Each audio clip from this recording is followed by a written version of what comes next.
Europe 1, la France bouge. La pépite. Amandine Vanac, vous êtes la pépite. L'entreprise a déjà 9 ans, c'est encore une start-up ?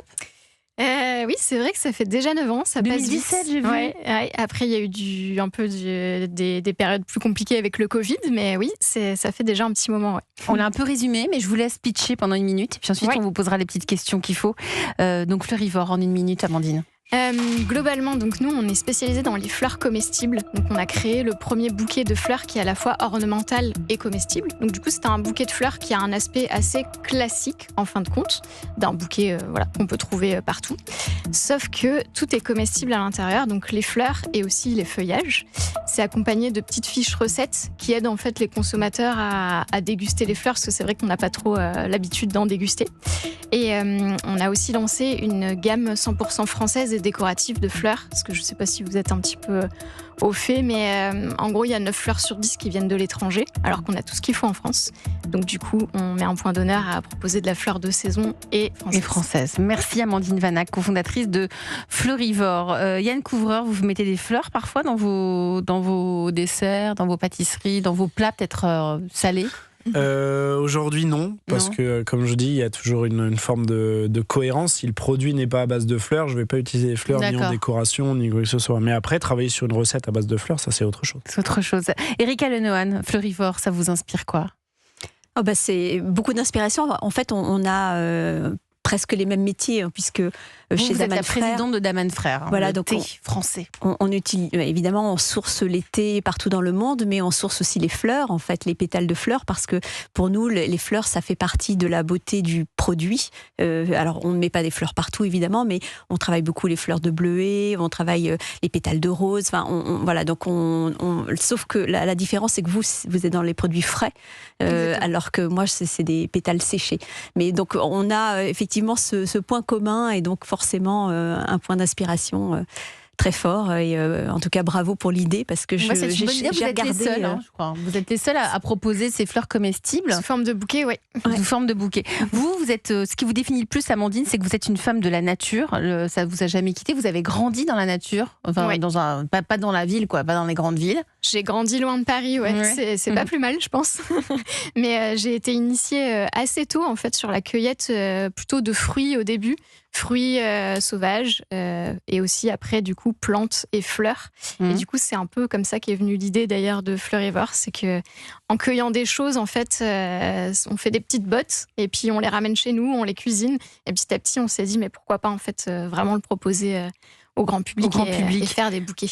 Aujourd'hui, tout a été monté avec votre associée cofondatrice, avec vos fonds à vous. Vous n'avez pas fait de levée de fonds particulière ? Non, on n'a fait aucune levée de fonds. Et je pense qu'on n'en fera jamais parce qu'on est vraiment attachés à être 100% indépendante. Et donc, comment ça se passe ? Vous arrivez à en vivre ? Ça marche bien ? Et bien du coup on arrive à en vivre parce que oui, ça fait quasiment 10 ans maintenant. Bravo. Et ça marche bien. On a bien développé le B2B. On travaille avec des professionnels. Exactement, avec des professionnels. Donc du coup dans le milieu de la food, de la boisson, bar à cocktail, pâtisserie, etc. Dans l'événementiel aussi pour les entreprises, pour démocratiser à fond les fleurs comestibles, en faire découvrir ça au plus de monde possible. Et là, du coup, on s'attaque un peu plus sur le B2C, donc pour les particuliers, pour la boutique et le site e-commerce qu'on est en train de développer. Quels sont vos besoins ? Si vous êtes parmi nous ce soir dans la France Bouge, c'est que vous avez des besoins. Je crois que vous voulez vraiment pas changer de modèle économique, pas lever de fonds, mais surtout, je crois que c'est la com, refaire un site internet, c'est ça ? Exactement. Ce dont on a besoin, c'est vraiment de notoriété. Et du coup, c'est vrai que quand on n'a pas de levée de fonds, de se faire connaître du grand public, c'est toujours un petit peu compliqué. Donc du coup, merci d'ailleurs de nous inviter. On est content de vous avoir. Erika Lenohan, vous êtes la coach ce soir de la France Bouge. Je rappelle que vous êtes la présidente de Daman Frères. Quel conseil pourriez-vous donner à Amandine Vanac ? Je crois qu'elle a les idées très claires, effectivement, parce que pour pouvoir passer au B2C, il faut effectivement grandir, se faire connaître, parce que si on ne vous connaît pas, on ne va pas avoir l'idée d'acheter vos produits. Il faut donc travailler la distribution numérique et peut-être commencer d'abord par le site internet, parce que comme avec peu de fonds, en fait, avec peu de budget, on peut pas tout de suite développer un réseau de franchise ou autre. Donc, il faut commencer peut-être par le plus logique, c'est-à-dire Internet, travailler à fond le site, mettre des budgets aussi pour qu'il soit plus visible. Mais voilà, moi, j'ai fait une recherche évidemment avant de venir ici. Et effectivement, vous avez une idée qui est assez unique. Donc, vous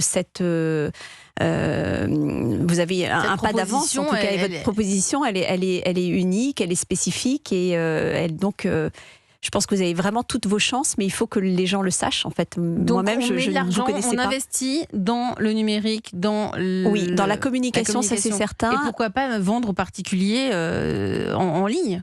Oui, alors on le fait déjà, on a un site e-commerce.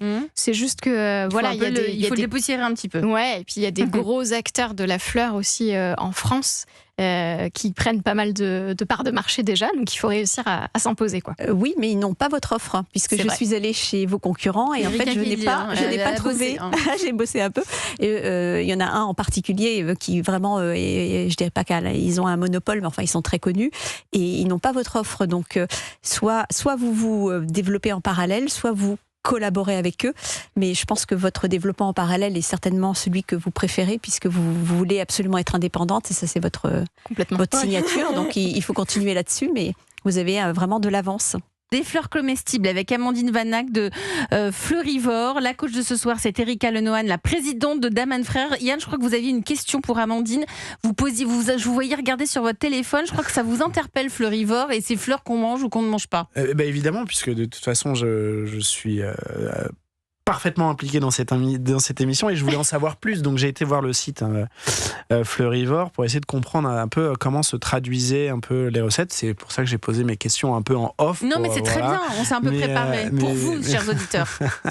Non, mais voilà, je voulais juste essayer de comprendre un petit peu parce que c'est quoi une recette finalement avec des fleurs, c'est ça? Qu'est-ce que ça va apporter, comment le plat va devenir ce qu'il est puisque c'est pas simplement un bouquet de fleurs qu'on offre dans ces cas-là. On mange pas que des fleurs, c'est ça, hein, c'est ça. Okay, en fait, il y a différentes.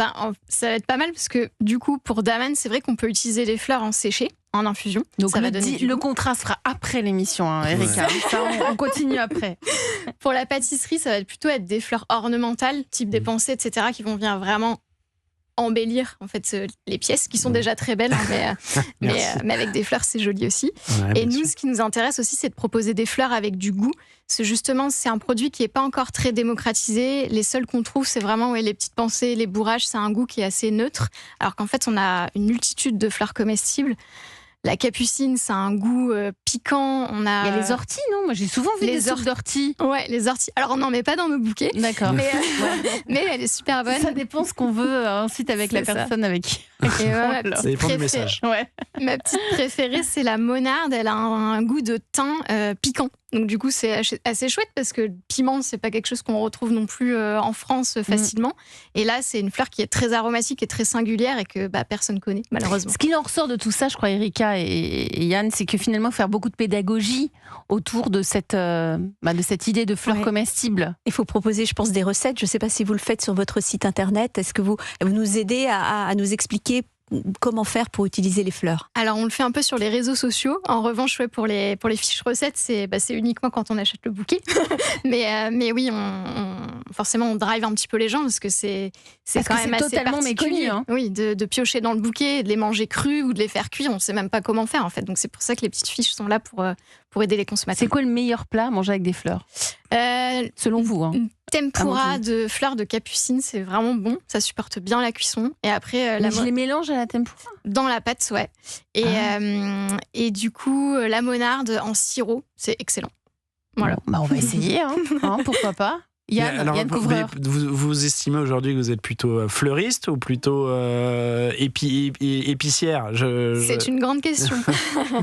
On n'est pas fleuriste classique parce que voilà, on a notre petite singularité.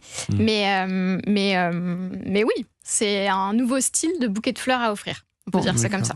Fleurs, c'est des bouquets nouvelle 2026, nouvelle génération, on va dire ça comme ça.